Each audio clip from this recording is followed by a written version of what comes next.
Сәлеметсіздер ме, құрметті студенттер? Бүгінгі біздің сабақтың тақырыбы комплексометриялық әдістің мәні мен сипаттамасы. Сабақтың мақсаты: комплексометриялық титрлеу әдісінің мәні, органикалық реактив комплексондар, индикаторлар туралы түсінік беру, комплекс түзу реакциялардың механизмін игерту. Жаңа тақырыпты бастамастан бұрын тұндыру және комплекс түзілу арасындағы байланысқа тоқталып өтейік. Тұндыру әдісі комплекс түзу әдісімен тығыз байланысты. Өйткені тұндыру әдісі көбінесе комплекс түзумен өтеді, ал комплекстің түзілуі аз еритін қосылыстарды тұнбалаумен өтеді. Комплекс түзу реакциялары аз диссоциацияланатын тұздардың түзілу реакциясымен жақын болады. Қорыта келгенде, тұнбалау әдісі катиондар және тағы басқа катиондармен тұнбаға түсетін аниондарды сапалық анықтауға мүмкіндік береді. Титрлеудің арнайы әдістерін қолдана отырып, осы әдістермен тек қана катиондар мен аниондарды ғана емес, олардың қоспаларының мөлшерін анықтауға болады. Бүгінгі біздің тақырып титриметриядағы комплекс түзу әдістерінің негізі комплексометрия, яғни катиондардың органикалық реактивтермен, комплексондармен әрекеттесуге негізделген талдау әдістерін комплексометриялық әдіс деп атайды.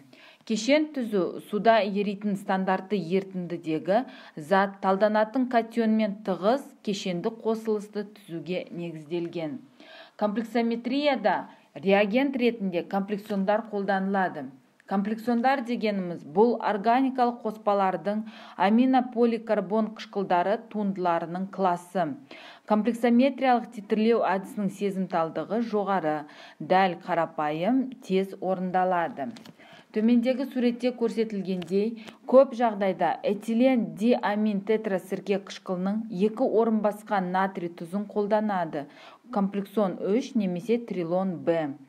Комплексондардың артықшылығы олар металл иондарымен әрекеттескенде белгілі бір құрамды қосылыс түзетіні болып табылады.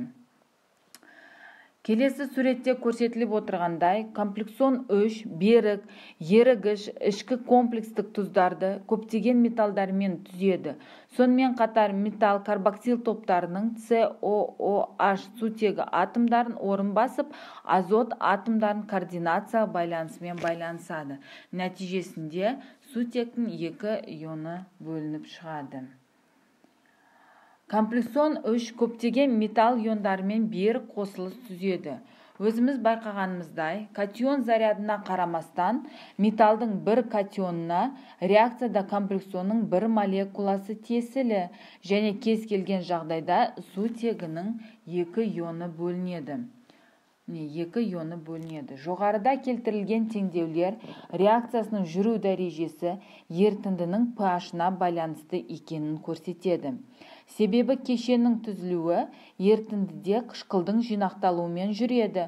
Сәйкесінше реакцияны сілтілі ортада жүргізетін болсақ, онда тепе-теңдік оңға қарай ығысуы қажет, яғни комплексондар түзілетін жаққа ауысуы қажет.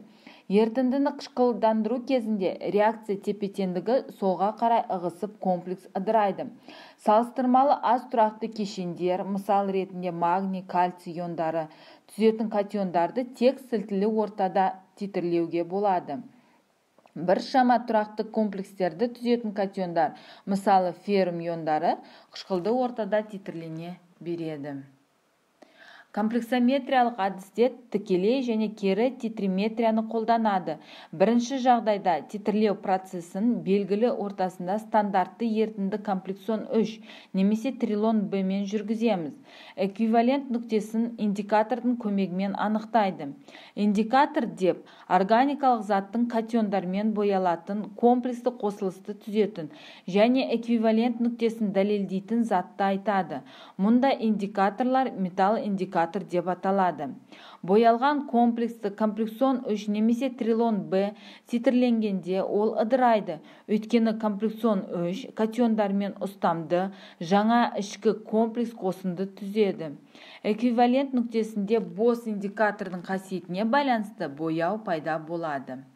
Комплексометриялық титрлеуде эквивалент нүктені анықтауда бірнеше әдістер қолданылады. Біріншіден, қарапайым қышқылдық сілтілік индикаторлар қолданылады. Өйткені комплекс түзілу реакциясында анықталатын катионға эквиваленттік көлеміне сәйкес сутек иондары бөлініп шығады. Оң жақ ұяшықта көрсетіп отырылғандай, реакция теңдеуі жазылып тұр. Бөлініп шыққан қосылыс қышқылдық сілтілік титрлеу әдісі бойынша анықталады. Екіншіден, металл индикаторларды қолданғанда органикалық бояғыштар молекуласының құрамында хромофор топтары бар. Олар иондармен боялған комплекстерді түзеді. Оң жақ ұяшықта реакция көрсетілген. Түссіз түсті бос индикатордың түсіне қарағанда басқа түске боялған. Үшіншіден, тотығу-тотықсыздану индикаторлар редокс қолданылады және инструменталды әдістер. Металл индикатор ретінде эриохром, қара арнайы хромоген ET00 немесе мурексид қолданылады. Осы индикаторлар сілтілік орта кезінде көк түске боялады. Оң жақ реакцияда көрсетіліп отыр, яғни реакция нәтижесінде көк түсті ерітінді алып отырмыз. Мысал ретінде судың кермектілігін комплексометриялық анықтауды, яғни оның құрамында кальций мен магний тұздарының жалпы үлесін қарастыруға болады.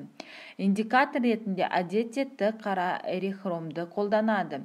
Зерттелетін суға индикаторды қосқанда кальций мен магний иондары бар кешендер түзіледі. Олар винналы қызыл түсті береді. Комплексон 3 титрлеу кезінде бұл кешендер бұзылып, осы иондардың комплексондармен бір шама тұрақты кешендерді түзеді. Ол индикатор аниондары ерітіндіге ауысады.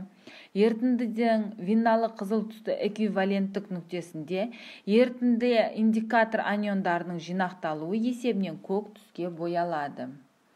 Егер индикаторды H2R деп белгілейтін болсақ, онда процесті келесідей көрсетуге болады. Яғни нәтижесінде көк түсті ерітінді алып отырмыз. Немесе жаңағы виналы немесе шарап қызыл түсті индикатор түссіз, нәтижесінде көк түсті ерітінді алып отырмыз. Индикатор кешеніне байланысты емес, ерітінді көк түске боялған. Шарап қызыл түстен көк түске өткені анық көрініп тұр. Сондықтан қара эриохром сезімтал индикатор болып табылады. Қорыта келгенде, комплексометриялық титрлеу кезінде титрлеудің соңғы нүктесін қышқылдық негіздік тотығу-тотықсыздану және метил индикаторлы немесе физика-химия әдістермен анықтайды. Енді балалар, сіздерге бақылау сұрақтар беріліп отыр. Комплексометрия әдістің мәні неде? Негізгі реакция теңдеуін, жұмыс ерітінділері, индикаторлар. Екінші сұрақ, комплексондар дегеніміз не? Үшінші сұрақ, металл индикаторлар дегеніміз не? Металл хромды индикатор механизмін түсіндіріңіз және мысалдар келтіріңіз. Сонымен қатар екі есеп берілген. Бірінші есепте сіздер сынамадағы хромат иондардың үлесін есептейсіздер. Екінші есепте кальций ерітіндісі бойынша трилон Б ерітіндісінің нормальдығы мен титрін есептеп шығарасыздар. Осы тапсырмаларды орындап Платонус платформасына саласыз. Сол жерде мен тексеріп, бағалау критерийлары бойынша сіздерді бағалап, Платонус платформасына бағаларыңызды қоямын. Назарларыңызға рахмет, сау болыңыздар.